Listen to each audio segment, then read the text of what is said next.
I've been fish keeping for about 4 years, and I've had my YouTube channel for a little bit over more than a year. And let me tell you, it's been one heck of a journey, and I've learned so much. I learn something new every day. I make mistakes. I'm not perfect, but I'd love it if you guys came along for the journey. Subscribe to my channel so we can learn together and grow together. If you're new to the channel, thanks for watching Pond Saga 5. My Tiger Oscar right here. I'm going to be putting him in the 55 gallon. See how he fills up. Wow, look at these Oscars. As you can tell, they have grown quite a bit. I have my Tiger Oscar, my albino Tiger Oscar, my albino red Oscar, and then also my red Oscar here. They didn't seem too interested about the goldfish that I put in here, so I decided to put some tilapia in here as well. This tank looks okay during the daytime, but after I clean it up, I'll show you what it looks like at night. Stay tuned.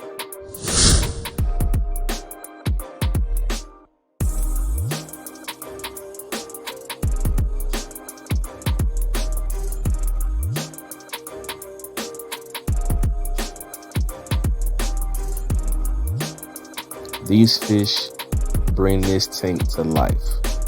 Look at all the colors they have. The fish are healthy, happy, swimming around. Look at the oranges, the blacks, the whites. Man, these fish are something else, man. This is what I love about Oscars, is that they come in a variety of colors. What is that clown loach doing in the corner over there?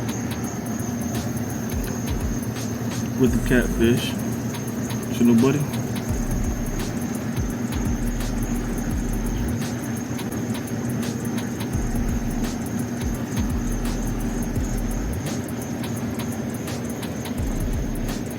Black goosenuts over here chilling. Bamboo plant still doing really good after being in the water. What's up, guys? You guys must be hungry.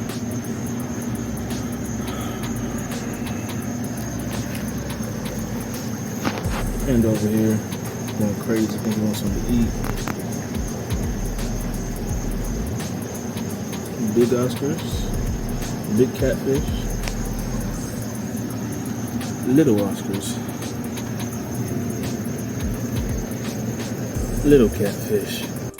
I did a 20% water change and I decided to feed the fish. These are all baby fish here. I have some clown loaches in here, some Oscars in here, some red-tailed catfish in here, some black ghost knife in here. Since they are all juveniles, they have to eat at least twice a day in order to put some size on. With some of these fish, when you can't get them to eat, they die after just a couple of days because they're so small. They don't have anything, they don't have any fat stored in order to survive off of. And during this stage, they all have big appetites.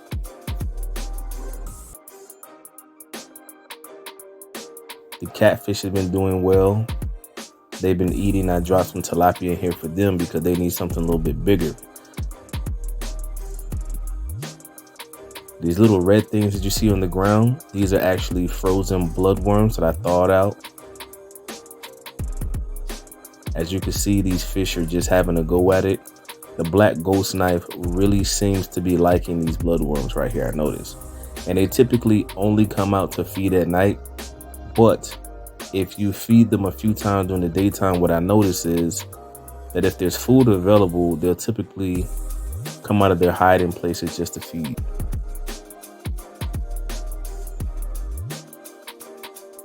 And it also helps if you don't have overly aggressive fish in the tank as well. Then they'll come out. But then sometimes they can become the aggressor themselves. When you see all the fish eating like this means that they are healthy. And this is what I like to see.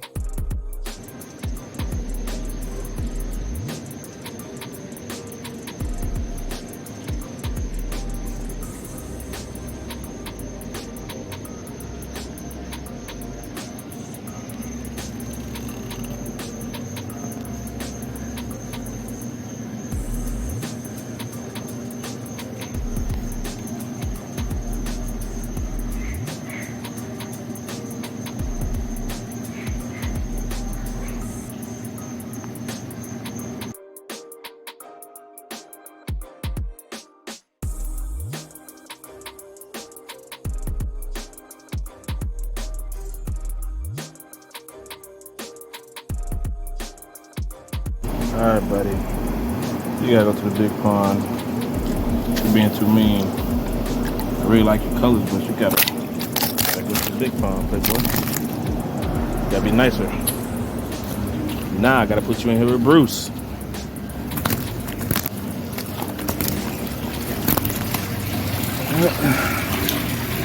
This guy was showing some aggression issues, so I decided to take him out and put him into the big pond.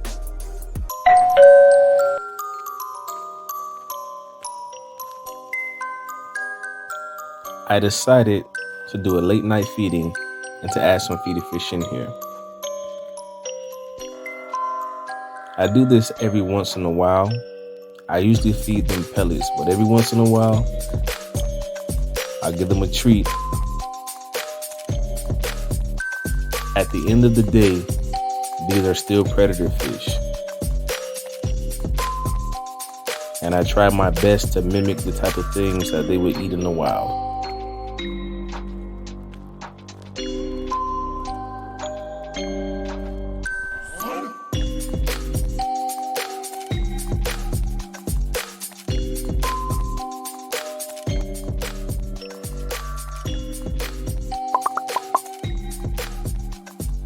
So we're gonna get Panda to eat from my hand. Come on, buddy.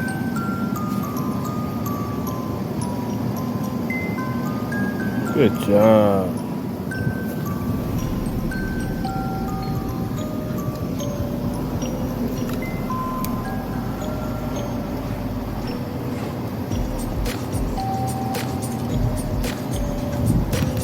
Good job, buddy.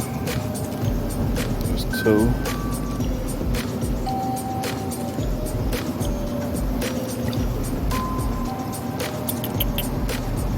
There you go. Want this? Come on. Don't be shy. There you go. This right here is how I train all the catfish to eat out of my hand. I do this when they're small, so when they become larger, they won't be afraid of me. I wonder if you want some more. Come on.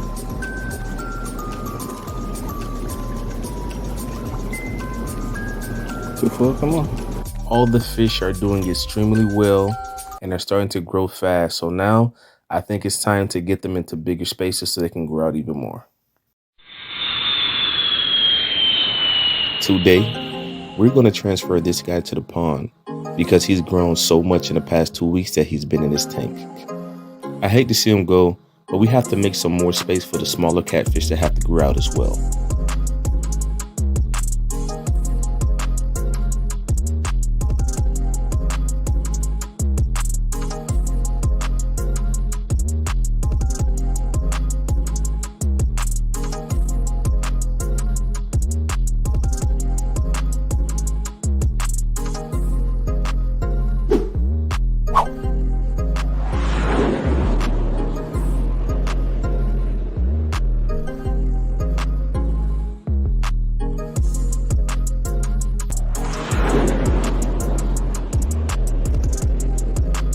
It's time to slowly acclimate these fish. I'm going to let them sit for 20 minutes or so while I get back to the fish transfer.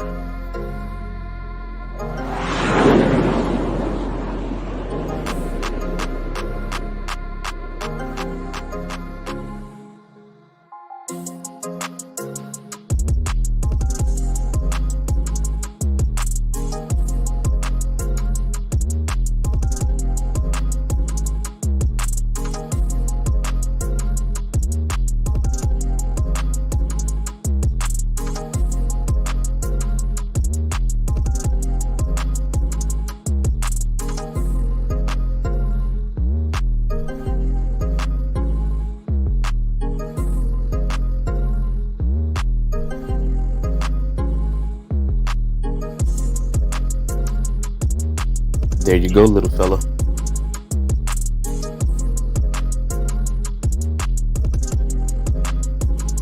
All right, time to get these guys in the pond.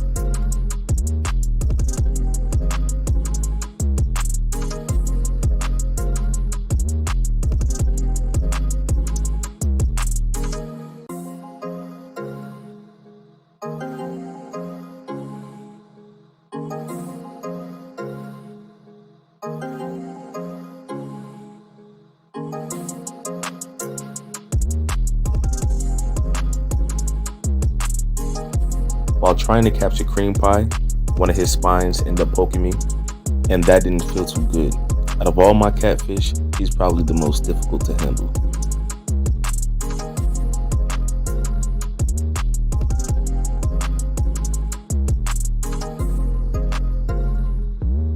Now it's time to get my biggest red-tailed catfish, which is Panda, and get him inside the pond.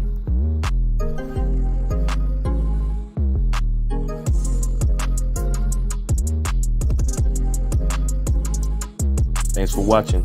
Till next time, guys.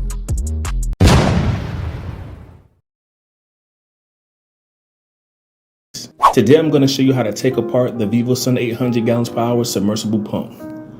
You don't have to clean these pumps that often, but you still do have to clean them because they do get dirty. I've had this in my pond for a few months, and I think it's about time I take it apart and clean it. These pumps aren't that expensive. They get the job done. You can get them for about $20 off of Amazon. So the first thing you want to do is take off this black piece right here.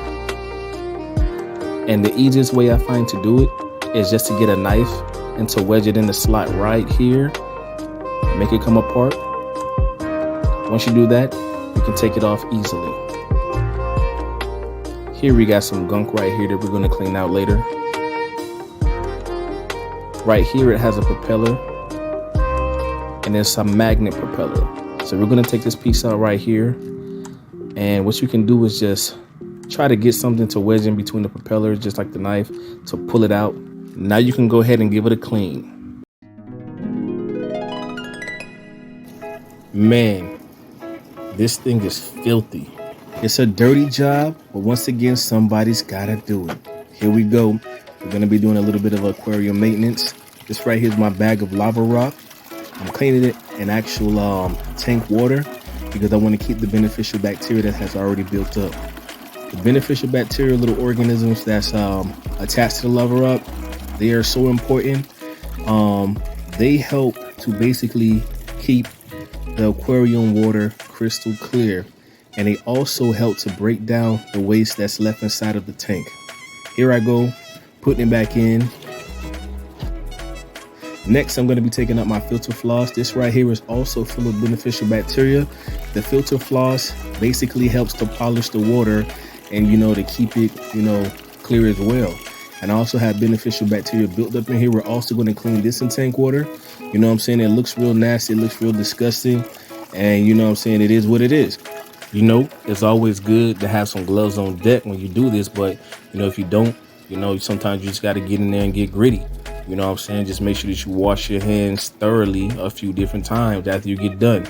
Here we go, putting it back in here so it can do the job that it's meant to do. And, this water right here is like, it's like liquid gold to some people. They use the water that has the fish waste in it to actually fertilize their plants, and it helps them to grow. They use this stuff as fertilizer.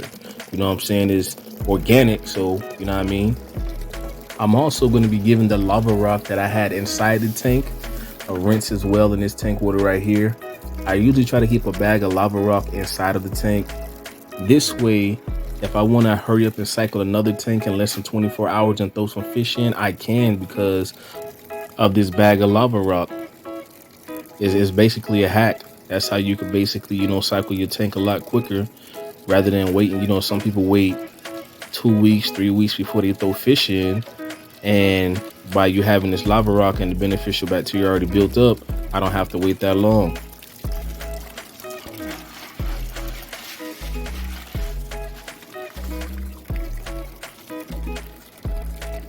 Just want to give it a quick rinse, to get any debris, any fish food, any particles off of it.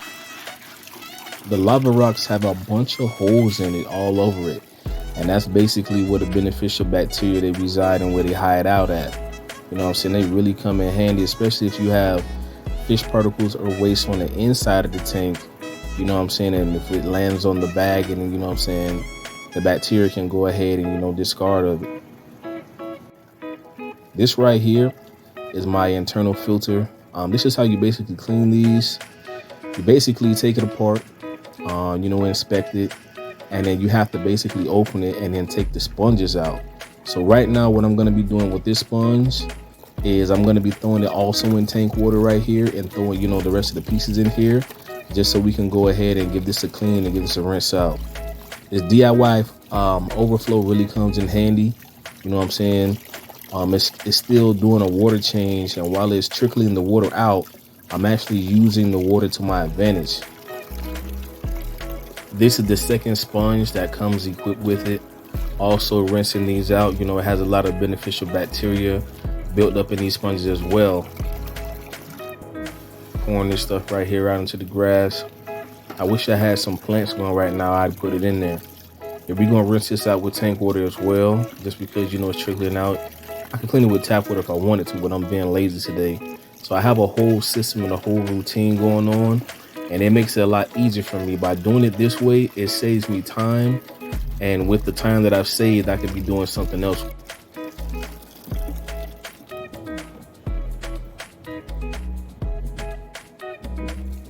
And once you find a routine, it makes, you know, this hobby a lot more fun, because without a routine, this just becomes a chore. And this is the reason why some of the people that I've spoken to in the past, why they don't keep fish, is because they think that it's too much work.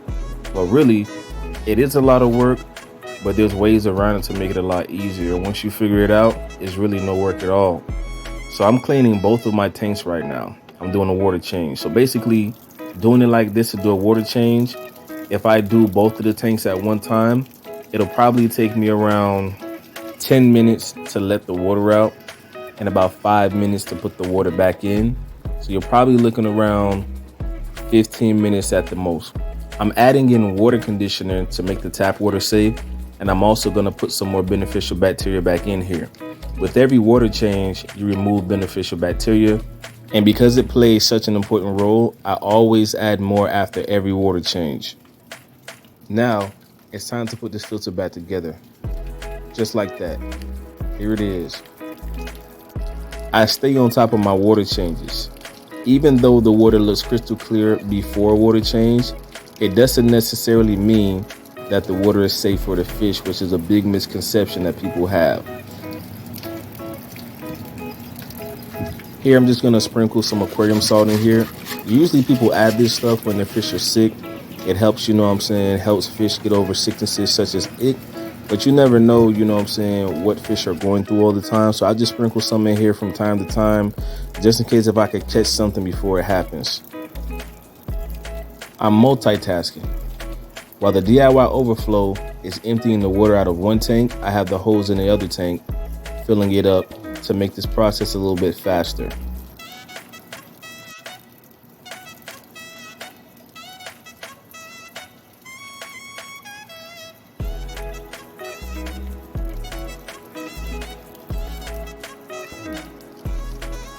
The water level has dropped to where I want it, so now it's time to take this out. Set this down to the side. Now, I'm adding water conditioner into this tank as well as more beneficial bacteria. I do the same exact routine for both tanks. And it's good to have a routine because you don't want to forget to add these things and then start adding water back into it, because then you can kill all your fish. So if you forget to put water conditioner, which basically makes the tap water safe for your fish, a few hours later, you won't have any fish left. This right here is beneficial bacteria. It comes in a powder form as well.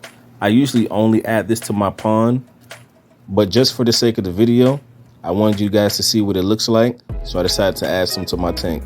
A good indication that all my fish are healthy is that I see constant movement in the tank while I'm doing a water change. If you're ever doing a water change and you see your fish sometimes sitting off to the side and not very active, you could have a problem on your hands. They might be going into shock. That's why it's also important to measure the temperature of the water when you're adding it back into the tank. I always find this little guy hiding behind this bag of lava rock. These bags of lava rock have two purposes. One, to house the beneficial bacteria, and also two, to provide some shelter for fish that are a little bit more shy than the rest. It gives them a nice hiding space so they can feel comfortable. Another successful water change with the help of my DIY overflow. You know what? For a treat, I'm going to show you guys how to build one of these, so sit tight and let's get into this work. This is my DIY overflow build tutorial, and this is what you're gonna need to get the job done. So for this build, you can pick up these items at a Lowe's or a Home Depot. You're gonna need 1/2-inch PVC pipe. You're gonna need a tape measurer. You're going to need PVC cutters, and you're going to need 6 1/2-inch 90-degree elbows. All right, you guys had more than enough time to write this stuff down. Make your list, because now we're gonna get into this build. Let's go. Right here is a 1/2-inch PVC pipe, 1/2-inch PVC, 90-degree elbows, a PVC cutter, and also a tape measure. On the DIY overflow, you want one side to be longer than the other. On these two bottom pieces, we're gonna make them 5 inches. On these side pieces right here, we're gonna make them 4 inches. And on this middle bridge piece right here, we're gonna make it 3 inches long.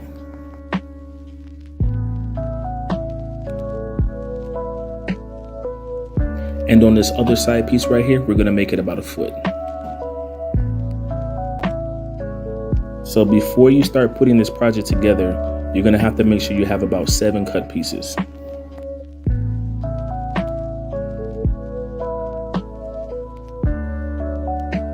Now we're gonna line up the pieces. As you can see, once it's connected, one piece is longer than the other. So this way, when you drop it down inside the tank, gravity can do its job. And just like that, here's your finished product. After you make sure that it's the length that you want it, you can use PVC cement or glue to keep it together. So time to see if the finished product works. I'm gonna put it in once again. I'm gonna let it hit the bottom. Let it submerge. Longer side facing out. Remember just to pull straight up, to drop it straight down. But that didn't go as planned. So what we're gonna do is, we're gonna pour the water out, and we're gonna submerge it again. Sometimes this happens, so I'm glad that this happened on this video. All right, boom. We're gonna move it upside down, get all the bubbles in there. You're gonna lift it up quick. Drop it down. Wow. There we go. DIY overflow, folks. There you have it. The water level's gonna drop about right there.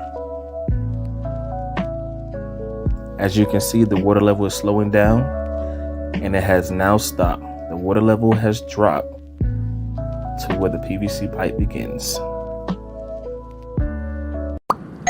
Yo, if you're new to the channel, thanks for watching Pond Saga 5.